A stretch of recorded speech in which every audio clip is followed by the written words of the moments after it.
Partie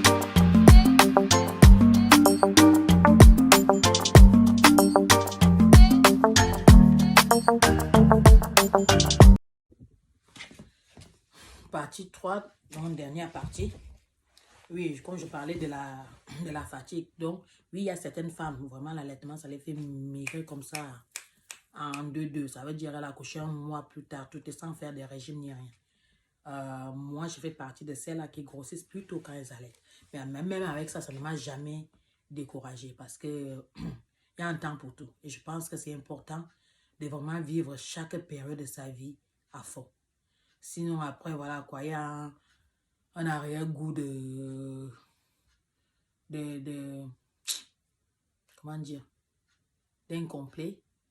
Et comme si on n'a pas fait proprement. Donc, moi, je ne me prends pas la tête. Je vis chaque partie de ma vie à fond.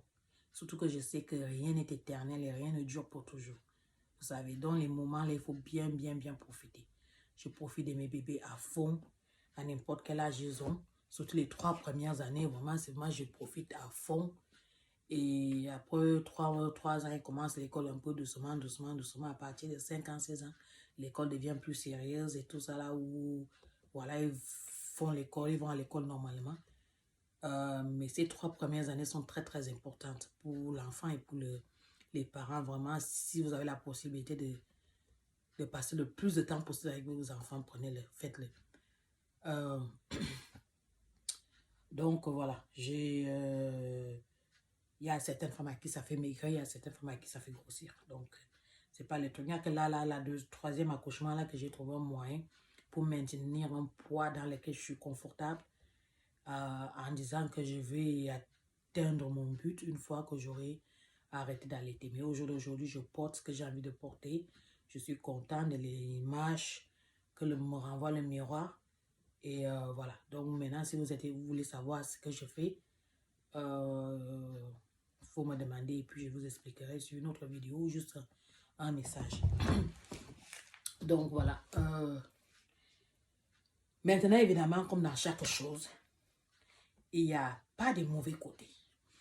On va plutôt dire des côtés moins agréables. Et maintenant, après, moi, je ne suis pas d'accord avec tous ces points-là. Maintenant, je respecte le fait que chacun a son expérience qui est différente. La plupart des mamans disent que l'allaitement prolongé au-delà de... Quand ça arrive aux alentours de 2 ans, que ça réduit leur qualité de vie au niveau que, voilà, quoi, elles ne peuvent pas sortir comme elles veulent, elles ne peuvent pas vivre leur vie comme elles veulent. Personnellement, je ne crois pas. Pour moi, personnellement. Et pourquoi je dis je ne crois pas? Pour moi, parce que moi, j'arrive toujours à... J'ai commencé à sortir avec mes copines quand mon fils a eu 1 an. Donc, à l'époque, on sortait peut-être une fois par mois. Des fois, c'était chez une, des fois, c'était pour aller dans un endroit pour aller manger quelque chose. Des fois, bon, on va pas, moi, je ne suis pas boîte de toute façon. Donc, même s'il y en a qui sont intéressés pour aller en boîte, moi, ça ne m'intéresse pas. Mais c'était vraiment ce genre de sortie. Donc, ça n'a jamais empêché. Ça s'est toujours bien passé. Parce que, comme j'ai dit, il faut faire confiance au bébé, tu vois, ça y est, parce que souvent, on a plus peur que, voilà, on a plus d'appréhension, en fait, que ce qui se passe en réalité. Donc, ça s'est super bien passé. La première fois, je suis partie pendant 3 heures. La deuxième fois, je suis partie pendant plus de 4 heures. Et là, maintenant, dernièrement, quand je suis partie, c'était quand je suis partie aux alentours de 18 heures. Je suis rentrée aux alentours de minuit. Donc, il a un peu dérangé, mais après, il s'est endormi. Il a mangé, il s'est endormi. En fait, quand je suis rentrée, j'ai attendu 1 heure. C'est moi-même qui l'ai réveillé, en fait. En fait, il aurait pu dormir le reste de la nuit. Ou même bien mieux. En fait, je me rends compte que quand je sors, il dort mieux que quand je suis à la maison avec lui. La nuit.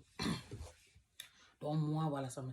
Après, maintenant, peut-être si je buvais ou si j'aimais boire, ça allait me déranger parce que là, maintenant, il va avoir 2 ans. La grossesse, 9 mois. Donc, ça fait plus ou presque 3 ans sans rien boire. C'est vrai que pour beaucoup de personnes, ça fait beaucoup. Certaines personnes, surtout ici en Angleterre, hommes comme femmes, les gens qui aiment sortir,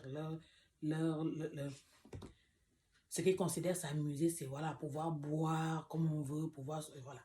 Donc, je peux comprendre que ça dérange certaines personnes. Moi, personnellement, non. Ça me dérange. Je trouve pas que ça limite ma qualité de vie. Non, je pense pas.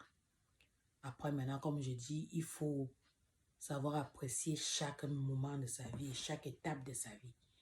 Et les prendre comme ça vient. Donc, moi, je vois ça comme ça. Mes enfants, ils ont besoin de grandir. Mes enfants, ils ont besoin de grandir bien. Mes enfants, ils ont besoin d'être entourés. Donc, voilà, je suis là. C'est pour ça que je les ai mis au monde. Sinon, si je devais réfléchir à toutes ces choses-là, je n'allais pas les avoir. Donc, moi, c'est mon opinion. Après, il y en a aussi qui disent, deuxième point, c'est que, ok, je me regarde en bas parce que j'ai mis des notes. L'enfant devient dépendant au sein. Ça, c'est vrai. Ça, pour ma part, je peux le confirmer. Mes 3 enfants, ma première fille, ça a été très compliqué. Le sevrage. Et le sevrage a été assez brutal. Elle avait 18 mois. Mon but, c'était de l'amener jusqu'à 2 ans. Mais plus le temps passait, plus elle devenait vraiment trop accrochée au sein, surtout la nuit. Elle mangeait super bien. Mais même quand elle mangeait bien, qu'elle était bien, toute la nuit encore, elle voulait passer toute la nuit accrochée au sein. Donc, arrivé à 18 mois, j'en pouvais plus. C'est là où j'ai décidé d'arrêter. Donc, je sais qu'elle a pas mal, elle a pleuré pendant 2 jours. C'était assez compliqué. Ma deuxième fille, je suis tombée enceinte quand elle avait juste 1 an. Mon but, c'était de l'allaiter pendant toute la grossesse et de continuer quand l'autre bébé sera né. Mais quand elle a eu 17 mois, mon lait a complètement séché. Donc, mais ça s'est fait progressivement parce que le lait n'a pas séché du jour au lendemain. Le lait a diminué, puis c'est arrivé où ça a séché. Et quand c'est arrivé où ça a séché, voilà. Même quand je l'ai appelée pour venir téter, elle essayait et puis elle me regardait, elle rigolait et elle partait. Donc, c'est vraiment très, très cool. Elle n'a pas fait de problème, n'a pas fait d'histoire. C'est moi, par contre, je me suis sentie tellement mal, je me sentie tellement coupable que voilà, quoi, voilà, que ça s'est arrêté comme ça parce que ce n'était pas mon plan. Maintenant, mon fils, lui, c'est ouf. La manière dont il a accroché au sein, ça me fait même peur. Je me dis comment je vais arrêter. Mais je sais que je vais arrêter parce que bon, c'est mon fils. Voilà. Je sais que je vais arrêter. Je sais comment il est très intelligent. Donc, on parle. Même il y a des moments, par exemple, je vais lui dire, par exemple, si je fais ma danse, parce que la danse, c'est ce que moi je fais pour maintenir mon poids. Et je peux le faire que la nuit quand tout le monde dort. Donc, s'il se réveille dans la nuit, qu'il dérange un peu, et que je vais le voir, et je lui dis oui, il faut que tu dormes parce que maman elle est en train de... Parce que lui, il t'aidera jamais, si je suis en train de faire la danse et que je transpire, jamais il va t'aider. En fait, si j'essaie de lui donner, il va comme s'il va vomir. Donc, je lui explique que maman elle est en train de faire ses exercices et que faut me donner le temps d'aller me laver. Et quand je finis de me laver, je vais venir te donner, ok? Il va dire oui. Il va rester. Il peut dormir encore pendant 2 heures, 3 heures sans problème. Donc on parle. Ça aussi, c'est très important. La communication, quoi que parce que l'enfant est petit, comprend rien, comprenne tout. Donc, il faut parler. Il faut parler à votre enfant depuis le ventre. Il faut leur parler. Vous allez être très surpris que ça va vous faciliter la vie. Parce qu'ils comprennent tout. Et à un moment qu'ils peuvent vous répondre, ils comprennent très très bien. Vous allez leur parler comme si vous parlez à un adulte. Ils comprennent et ils vous disent oui. Et ils restent tranquilles et s'entendent. Donc, voilà. Moi, c'est vrai que oui. Pour les seins, c'est 1, 2, 3 seins. Un petit truc se passe, il n'est pas content. Je vais téter. Tout ça tourne autour de téter. Donc, j'ai compris aussi qu'avec le temps, que ce n'est pas vraiment téter. C'est plus, voilà, il veut se faire consoler, il veut se faire porter. Donc, des fois, je détourne son attention. Je sais qu'il a mangé, je sais qu'il n'a pas forcément faim, je sais qu'il a tété, qu'il n'a pas forcément faim. Donc, je veux plutôt le distraire, lui lire un livre, jouer avec lui ou faire un truc. Ça marche souvent. 99% du temps, ça marche. Donc, oui. Mais sinon, oui, je dois confirmer qu'il est vraiment attaché au sein. Parce que là, maintenant, il sait c'est quoi le sein. Il dit le sein, il veut téter. Donc, c'est pas comme quand il était tout bébé, que oui, il avait besoin de manger, voilà. Tu le mettais au sein. Là, maintenant, il sait. Tu vois, il demande. Donc, après, il y en a qui disent que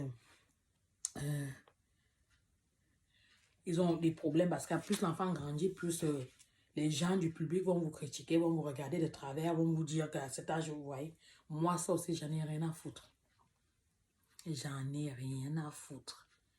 Bon, généralement, ici, les endroits où on va, c'est le parc. Bon, on se met quand nous, on est au parc, on a notre coin dans les parcs, les différents parcs où on va, on a nos coins. Donc, je vais allaiter mon enfant. Voilà. ce n'est pas devant tout le monde. Et même s'il y a quelqu'un qui passe, généralement, personne ne m'a jamais rien dit. Ils n'ont même pas intérêt à me dire quoi que ce soit. Dans les shopping centers, on dit shopping center en français, dans les centres commerciaux, ils ont toujours des endroits aménagés pour les mamans, pour allaiter, pour chauffer le biberon, pour ceux qui donnent les biberons, des petits coins, comme vraiment des petites alcôves où tu peux me rester et avoir ton intimité. Il y a différents, c'est vraiment super bien fait. Donc ça aussi, voilà. Mais sinon, si on est dans un endroit, que c'est en public, que je ne peux pas vraiment bouger et que mon enfant a envie de manger, moi, je vais donner à manger. Moi, j'en ai rien à foutre. Et comme je dis jusqu'à présent, 3 bébés et 3 allaitements, personne n'a jamais rien dit. Ils n'ont même pas intérêt. Donc voilà. Moi, ça ne me dérange pas. C'est pas quelqu'un qui va me faire ne pas allaiter mon enfant. Si un jour je n'allaite pas mon enfant, c'est parce que je n'ai pas envie d'allaiter mon enfant. Mais ce n'est pas quelqu'un qui va me faire ne pas allaiter mon enfant. Donc moi, personnellement, ça ne me dérange pas. Et le dernier, c'est que ça perturbe le cycle. C'est vrai. C'est vrai, ça perturbe le cycle. Après, voilà. Après, chacun... cette fois-ci, avec mon fils, non, j'ai eu mon retour de couche, il avait plus d'1 an. Et au début, les 3 premiers mois, ce n'était pas vraiment, voilà. C'était peut-être toutes les 5 semaines, toutes les 6 semaines. Bon, là, maintenant, ça devient un peu plus régulier, là, maintenant. Donc, moi, ça ne me dérange même pas. Je veux dire, je ne sais pas... Ça ne me dérange pas. C'est pas un truc qui... Non, ça ne me dérange pas. Après, maintenant, je peux comprendre que ça dérange d'autres personnes, que ce soit pire chez certaines. Mais moi, personnellement, il n'y a pas... Ça ne me dérange pas plus que ça. Donc, voilà. Donc, j'ai fini. On a fini là. Donc, comme j'ai dit en gros, voilà. Si vous avez la possibilité d'allaiter, allaitez. Maintenant, voilà, on ne peut pas forcer quelqu'un à allaiter. Parce que l'allaitement, c'est donner de soi. Et ce n'est pas quelque chose qu'on peut faire si on n'est pas confortable. Mais j'ai aussi l'impression que beaucoup de gens qui ont pas un certain, voilà, par rapport à l'allaitement, c'est parce que c'est par manque de connaissances sur l'allaitement. Je n'insulte personne, c'est vraiment la vérité. On n'est pas nous, il n'y a personne qui connaît tout sur tout. Mais je pense que quand on devient maman, on sait qu'on va devenir maman et tout ça, il faut chercher. Il faut chercher à comprendre, il faut chercher. C'est important vraiment de comprendre l'allaitement, de comprendre toutes ces choses-là. Après, maintenant, quand on décide de prendre une décision, on prend une décision en connaissance de cause. Et c'est très, très important de prendre une décision quand on connaît. On a tout compris, voilà quoi, ce que ça engage, ce que c'est, tout ça là. Et après, maintenant, on peut prendre une décision vraiment valable. C'est tout. Je vais m'arrêter là parce que ça, elle est en train de monter jusqu'à presque 13 minutes et voilà, je veux m'arrêter là. Donc, franchement, voilà, passez une bonne journée. J'ai dit, il y aura d'autres parties. Là, c'était pour les bénéfices de l'allaitement prolongé. La prochaine fois, je vais essayer de la faire sur les bénéfices de la maman. Et aussi, je vais parler un peu aussi de ce que, voilà quoi, des sous-entendus ou plutôt, comment dire, des idées conçues sur l'allaitement. On va essayer de parler de ça aussi. Donc, voilà. Donc, passez une bonne soirée, une bonne nuit plutôt et à bientôt.